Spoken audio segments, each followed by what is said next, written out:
Shavua Tov, my friends. I hope you had a great Shabbat.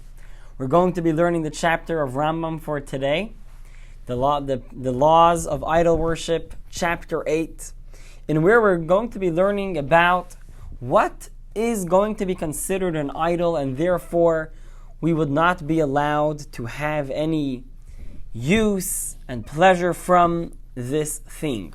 So the Rambam begins by explaining us and telling us that the truth is that a thing can only be considered an actual idol when it's something that a person was able to manipulate. In other words, if we're talking about a mountain or a tree, for that matter, that was planted for just regular purposes, and an ocean, and so on, something which no one messed with, no one touched this thing, and it's just the mountain as it is, and someone comes along and says, this mountain is an idol. Well, it cannot be considered an idol because this is something which is just here, created by God, and you haven't changed this. So therefore it would be okay for anyone to come and climb up this mountain and have pleasure and enjoyment from this mountain, because as long as it hasn't been changed by a human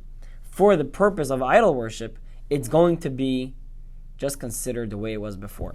So if we're talking about an animal, for instance, you haven't done anything to the animal, you haven't slaughtered it or anything like that, it's just the animal as it is, so then the animal would be considered just the animal as it is, and nothing has changed in it, and therefore it will not allowed to be used for just our use and have pleasure from it.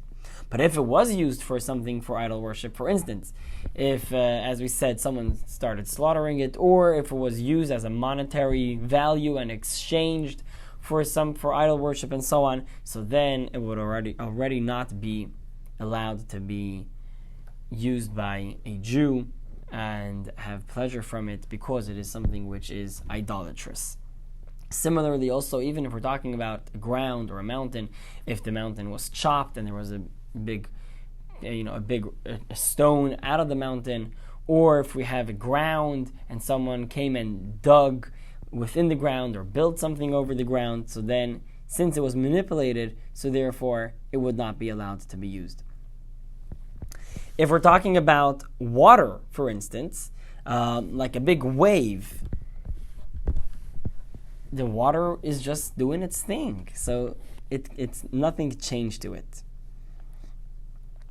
If we have a Jewish person who comes along and takes a stone or a brick and sets it up as an idol, and then comes along a non-Jew and bows down to it, so or with an egg. If you ever tried balancing an egg, it can actually stand. If you turn it and you stand it up, it's able to stand. And it has a certain sense of balance. And a similar idea.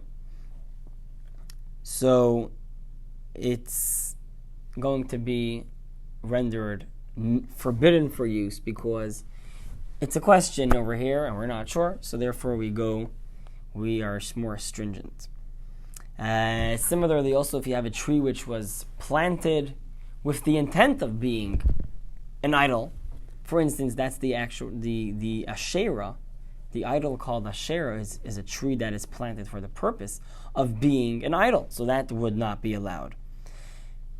But if it's just a regular tree which was planted just for regular use, and then along came some people and said, hey, this is a beautiful tree, let's use this as an idol, so then the fruit of the tree will still be fine.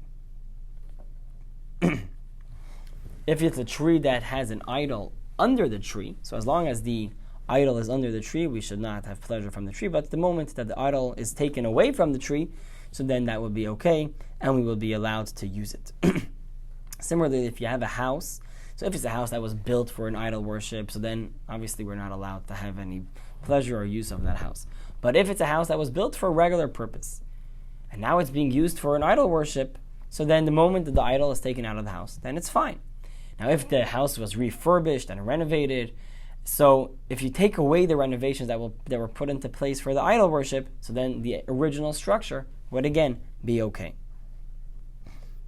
And so too also if you have a stone that was engraved with a certain image of an idol, so as long as that image is on, we're not allowed to use it. But if you chop off that image, you take it away, so then that will be okay.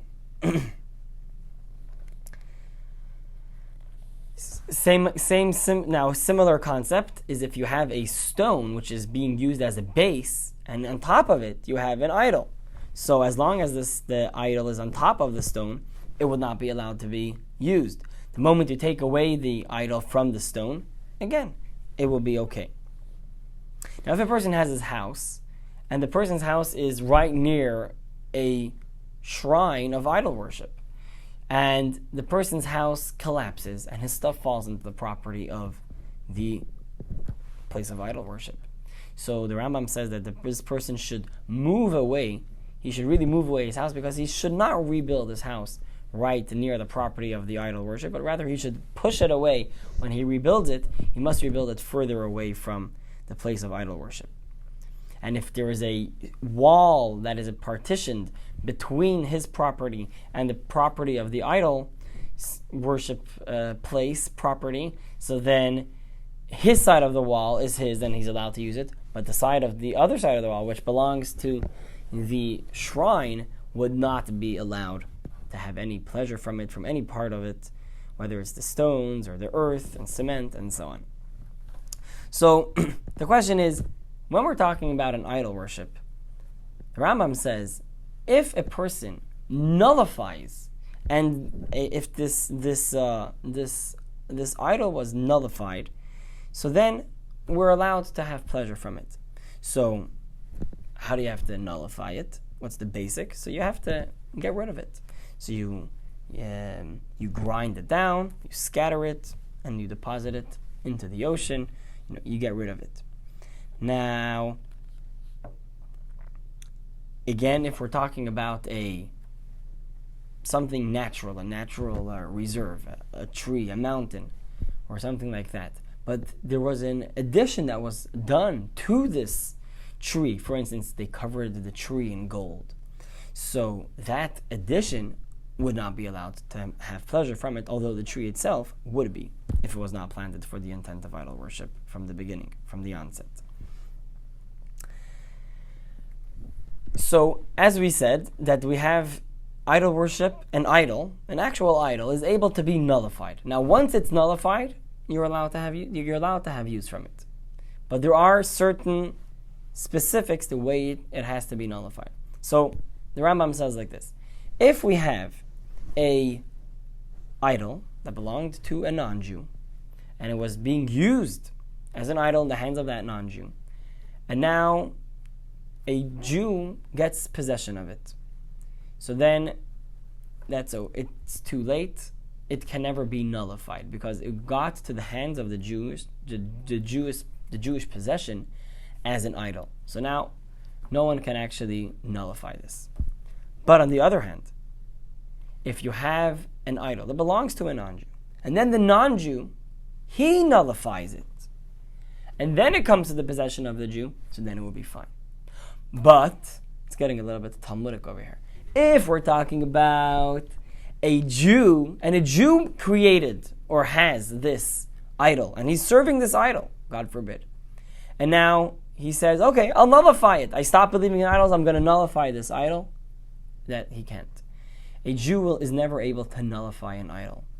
Only a non-Jew is able to nullify it when it belongs to the non-Jew. And if you have even if we're talking about a partnership, a Jew and a non-Jew that both own this idol together, there's no way of it being nullified. And when we're talking about the nullification of an idol by a non-Jew, it can be by any non-Jew, as long as they serve idols. So that's an interesting thing. Only a non-Jewish idol worshiper can nullify an idol. But if it's a non-Jew that doesn't serve idols, they're not able to nullify it. So how does he nullify it? So they have to cut off a little tip of it, whether it's the eye or the nose or the mouth or the finger, something like that. So they actually have to do something to it. But if they just spit at it, it's not going to help. Now, if a person sees that there were some idols left at the side of the road, he sees that someone threw them away. So if it's at a regular time era in the world, and he just sees that they were thrown out, so then it's understood that they were nullified and he's allowed to take them. But if it's a time of a war and so on, so then there was probably a rush when these people were running away and they left this over here, so then they probably didn't nullify it and therefore it wouldn't be allowed. And if it was smashed into many, many small pieces, so if it's pieces that you're able to re-put together, so then every piece has to be nullified on its own. But if it's smashed into millions of pieces that it's not able to be glued back together, so then you just nullify one little piece and the whole thing is gone. So too, also, if we're talking about an altar of idol worship, where they had these various altars that they would use, so then they had to nullify that altar before it would be allowed to be used by a Jew, and they have to actually destroy the majority of that altar. A non-Jew has to do it. But if it's just like a platform, not an actual altar which is created out of many stones, just one slab of stone, so then even if it's just one small part of it is damaged, so then it would be okay. And so then he speaks about the Markulis stone, which is a type of idol which they use, which is mentioned in the Torah. So then, if they nullified it so much that now it's being used to pave streets with these stones, so then it's okay. And if you have an Asherah tree, which is, as we said, is a tree that was planted specifically to be used for idol worship, so then when that non-Jew, that idol worshiper, will come and pluck off a leaf or cut off a branch in a way that is degrading and it's showing that he's nullifying it, so then it's going to be allowed to be used after that. But that is the idea of the chapter of today. So today we learned all about what would be considered an idol and therefore would not be allowed to be used by a Jew, and what is the way that an idol is nullified and therefore would be rendered okay for pleasure and for use by a Jew. Have a very good week, my friends.